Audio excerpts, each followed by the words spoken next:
Aminin man natin o hindi, tayo ay bumabangon na lamang sa araw-araw, hindi para sa sarili nating intensyon, kundi para sa mga tao mahal natin sa buhay, para sa pagtupad sa pangarap ng ating mga mahal na asawa at anak.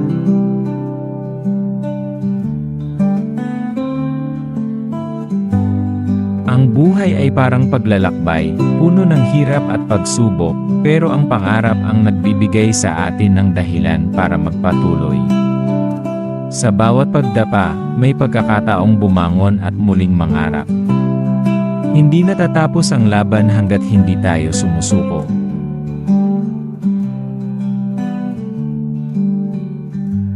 Ang pangarap ay gabay ng ating buhay, ngunit ang sipag at tiyaga ang susi para ito ay matupad.